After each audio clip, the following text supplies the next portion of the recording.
This is Kugan Cassius for IFLTV. We're at Wembley here. Did you look where I looked up? I don't know where I was looking, at the light. We're at Wembley here for the Return of the Saint final press conference. Not fighting this week. Anthony Ogogo with me. Hello. How you doing, mate? Alright? How are you, alright? I've been better, but you know, I'm surviving. Got a slight injury? Yeah, but yeah. Talk to me a little bit about it, when you're going to be back. Yeah, I've had a horrible Achilles injury for a long time, really. It's been quite traumatic to say the least. I've since like India in the Commonwealth Games 2010 was the first time I noticed it, and then it was a case of like it was both sides, both Achilles, really sore. It's quite it's a case of kind of getting on with it, really. When I was on the GB squad, I was kind of like I was getting told to like do like my eccentric loading, which is basically like essentially calf raises up a step, and with weight, that's how you kind of improve Achilles, put load through the Achilles. Kept getting worse and worse and worse, and then when I done my right shoulder in 2011 and had an operation because of that, so I couldn't train for ages. And when I got back into training in 2012, just prior to the Olympic Games, it came back and it was really bad. And then after the Olympics, I wanted to get it sorted out. I think the GB squad, I think they thought I was going to turn pro. Obviously I did eventually anyway, but I don't think they were, in my opinion, I don't think they were like too keen to like help me get it fixed, you know, because I think they thought I was going to turn pro anyway. You know, I'd eventually turn pro. I was finally allowed to kind of seek my own medical advice. I saw a guy actually who you might take interest in, who like, well, probably not because Vermaelen left in the end, but I had the same injury that Thomas Vermaelen had for all those years. Right. And Thomas Vermaelen had, like I said, obviously you know, being a gooner, he was out for like about a year. When they finally diagnosed what was wrong with it, and he had like basically exactly the same thing. However, mine was both, his was just one. And you've got like a plantaris muscle / tendon. It's anatomy of Ojo, by the way, anatomy of Anthony Ogogo. This is. You've got like a plantaris muscle / tendon which runs the back of your knee down to your heel. Calcaneum for you and I, Coog. And then basically where the Achilles is, the plantaris muscle kind of got adhered to the tendon, so it got completely stuck to it, both sides. And how this happened on, like, we don't know, nobody ever really knows. Maybe it's like congenital, which means you might be born with it, or it's come for a certain incident. Anyway, so this plantaris muscle / tendon, it's a redundant muscle. Like we used it like 1,000 years ago when we were monkeys, like climbing trees. It kind of helped make your foot kind of claw like a hand. Obviously, you know, we don't do that anymore, so it's redundant. So 20% of the population now, humans, haven't got it anymore because through evolution they've done away with it. I've still got it, and like I said, it's got adhered to it. So every time I like ran or jumped or skipped or put any force from my foot, which is anything, throwing a punch, obviously you push your foot down on your foot. This plantaris is trying its hardest to tear itself off the Achilles, causing all the pain.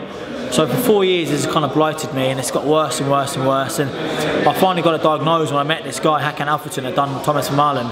And Vermaelen, to be fair to Vermaelen, he deserves a big up because Alfredson, the surgeon, he kind of like he invented this operation. And the first like guy of note he did it to, sportsman, was Vermaelen, and he was in a similar position to like where I was last month. It was like, obviously this is like 3 years ago, Vermaelen. He was in a place where I got this operation done. Maybe it worked, maybe it wouldn't work, and his career could be finished, or he don't get anything done and his career would be finished anyway because he couldn't obviously train. And that's how I've been for the last 18 months. So basically I had an opportunity to get this done at the beginning of 2013 when I first turned pro, when I first got it diagnosed. But it was a case of like maybe having 3 or 4 months out, and I didn't want that because I was just turned pro, just on the Golden Boy. It was a week before my press conference where you come down to, and I was so excited and so enthusiastic to kind of get started with my new career. I didn't want to have another 3 or 4 months out, so I thought, you know, I'm just gonna fuck it. I'm gonna like take a few painkillers each day and just kind of get on with it. And so that's what I did. And I managed to kind of get through 18 months or so. That's why I had to pull out of the Canelo fight last year, which was like really hard. And that's why I haven't had as much momentum so far, because I've had to kind of like pick and choose when to fight. Rather than just kind of like plough through my fight. So basically, yeah, it's really kind of inhibited me quite a lot. And I got to a point I was meant to fight when Cal Brook boxed Sean Porter in LA last month, and I couldn't train. It was just so sore, to the point where like in the morning it's always at its worst when it kind of sees up overnight as well. In the morning, like obviously you wake up, you want to go to the toilet, want to go for a wee, and I just like the thought of getting up and going for a wee was horrific, because those first few steps out of bed, It's just horrible. Any guys watching this have had Achilles pain, like you'll get it, you know, you'll get it when you've had a chronic for so long, as I did. It's just horrendous. So I had to get the operation done. I had it done 2 weeks ago to this day. Basically, they went in, they used a scalpel, they kind of cut off the plantar, stuck to the Achilles. They chopped it up and took it out, and so I got a little piece of spaghetti. And yeah, and Alfredson said, he said when I was in, because I was a waiter in theatre, he said, no, you're quite an athlete, you are, aren't you? And I said, well, I don't know, I just kind of do what I do, really. And he said, well, so why? He said, well, the right side on your right foot is the worst he's ever seen, and he's the guy that invented this operation. He's done every one, and the left one isn't much better. Your left one's pretty bad as well. So usually somebody have like one bad one, not both, and yours is both two, the bad one, two of the worst ones I've ever seen. So he said, you know, you're obviously quite high pain threshold, and obviously, you know, you love boxing to want to kind of box through this pain. I said, yeah, yeah, I didn't really act as much solace that way. Obviously, I'm still having this time out now, and yeah. So, long story short, that's the well, not that short at all, really, but that's where I'm at the minute. I'm 2 weeks post-op. I've got to kind of just do the rehab now, and hopefully get back in the ring as soon as possible. But because I've had it for so long, it's going to take quite a long time to kind of get back.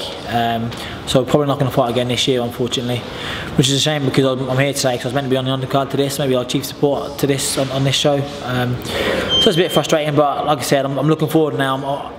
In a weird way, I'm quite excited because I've been inhibited like so much for the last 4 years, particularly the last 18 months, and now like, I'm quite intrigued to see even, you know, what I can do and what I've got left, you know, to kind of to give, because people haven't seen like the full me yet by any stretch of imagination. I've been inhibited and I've been compromised for like so much. So I'm just looking forward now to kind of getting back in the ring and being able to do and show off my true talents. Can I just make an observational point of view? Have I got like a bogey on my face or something? You've been sitting there laughing behind the camera the whole time. No, I haven't been laughing. I think that's probably the longest answer to a question in the history. With me, right, you get records. Adversity causes some men to break, other men to break records. I'm one of the guys who are going to break records, Kugan. I told you that 3 years ago when you first met me. I just want to point out, I asked you a question in just over a minute. You finished answering after 7 minutes. 10? 7 minutes. 7, nah. It's all your loyal, you know, the loyal contingent who watch all your videos. They can be thinking, what bloody hell, like. So no, I'm glad you've done it. I'm not knocking it. I love it. The more you talk, the less I have to Great. talk. So everyone's I love it, but it's the longest answer I've ever had. And also, people at home will be thinking, wow, like, I didn't realise I was going to go to school today and learn all this like anatomy stuff, like plantaris muscles, Achilles tendon muscles, you know, like. You're teaching and performing in one motion. So you're not going to fight this year? Nah, probably not. Yeah. I asked the surgeon and the physio if I could fight again this year. They said probably not, because I know. I think Matchroom got a show December 6th, Golden Boy got a show December 6th also, and I'd be nice to have fought on that one and finished the year on a little bit of a high, but they said, you know, you've had this problem for so long, like there's a chance where you could rehab it really quick, take a few shortcuts, but potentially in 18 months time the problem might come back, or you can just like think, right, take your time now, get it right, get it sorted. And that's what I want to do, because when I come back, like another thing, like I've done 3 runs this year, like I've ran 3 times this year, I've had 3 fights, and that's when I was in Vegas, because there was no, I've had to kind of like restrict all my cardio work to a swimming pool or worm machine, which is, it's okay, but no, it ain't running, you know. So I've had to kind of do and the 3 runs I did was when I was in Vegas, when I boxed in May, because there's no worm machine, there's no swimming pool for me to run in training. So, and also like, it's restricted me so much to the point where like, I've had to like, I've done, the most I've sparred this year is 6 rounds. I've done no more than 6 rounds because after 4-6 rounds it's too sore and I've got to get out, and I've got a choice where I can either hold my feet and get clobbered around the head, which obviously is not what sparring's all about, or I can just stop. And so I've had to stop. So all year I've managed to kind of get 3 fights out and performed okay, but like there's so much more to give, and it's been annoying because like there's been times where I haven't boxed as well as I know I can, and I should have taken a guy out, but I haven't been able to kind of like just to push off my feet. Obviously, when you punch from your feet, and like I'm being compromised there. I can't obviously deliver a powerful punch. So there's been times where like I've boxed and someone like Glenn McCrory or Nicky Piper a couple of times have said, "Oh well, Ogogo should have got that kid out there. Should have blown him away." I sat there and thought, well, yeah, I should, but like I've got this injury, and it'd been easy for me to sit on the ring apron after a fight and say, yeah, and kind of like get the violin out and start so I make people like feel sorry for me. But I haven't done that. I've just kind of gotten with it. I thought like if I'm going to be fit enough to get into a ring, I'll take the consequences. So I'm quite looking forward now to kind of getting back 100% fit finally since the first time in 4 years, and yeah, and be able to show what I really can do, because I believe I've got like some like great things inside and just waiting to get out, and I haven't had the body now I haven't had the body for a while to show these, whether it be my shoulder injury in 2011 or my mum being ill. Like mentally I was just all over the place in the Olympic Games, and now I finally feel like when this is done, fingers crossed all goes well, I'll be ready, you know, to break records, and that's what I want to do, and to do amazing things in the sport. Alright, well, I'm a bit frightened to ask you another question. I need a piss. I've actually got I'm getting the stitches out today, so 2 weeks post-op I get the stitches out, so I haven't had a shower or done anything in 2 weeks, so I'm dying just to get in the shower. I've obviously had a wash in the sink and stuff. I was going to say, yeah. So I've got my stitches taken out at 4 o'clock, so if you do ask me another one, I'll try to be brief, because I've got to shoot off in a minute.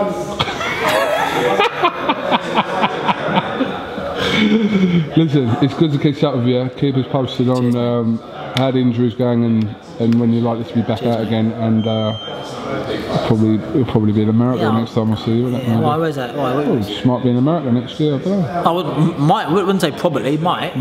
Yeah. Might be. Yeah, you fought there, you fought here, you fought there, yeah. I'd like to fight here. I like to, a big comeback fight, a meaningful fight as well. Whenever, I don't know when it's going to be, but I'd like to have a proper decent fight where people are going to say, oh, he's been out for X amount of months, he's fighting him for this, or I want to be in like meaningful fights now. Another reason why I want to get the Achilles done, watch you roll your eyes behind the camera. Getting back to the Achilles, because like, I want to be in proper fights as well now. I want to kind of like, I feel like I'm ready to step up, and I can't step up, obviously, you know, not being able to train properly. I want to be in decent fights against good guys and proper meaningful fights, and I can't, you know, step foot in a ring when I've only sparred 4 rounds. You know, obviously, you know, I've sparred more than 4 rounds, but 4 rounds though in one spar. I need to be able to spar 8, 10, 12 rounds. But yeah, appreciate it. Cheers, Coog. Cheers for coming to find me. And obviously, I'm not boxing at the minute, so some people think I was useless. No, irrelevant. Sorry, not useless. Rendered like irrelevant. Because obviously, this is here to big up George's fight on Saturday. There's nothing to do with me. So thanks for coming to find. Appreciate that, mate. Appreciate that greatly. Well, this has been Kugan Cassius with Olympic bronze medalist Anthony Ogogo for IFL TV. I asked him one question, he spoke for 50 minutes. Thank you very much. Until next time. Thank you very much. Oh, go on.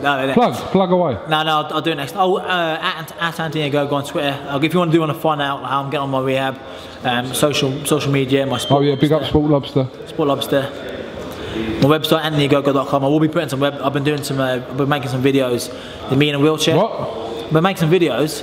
What? I've been making some videos.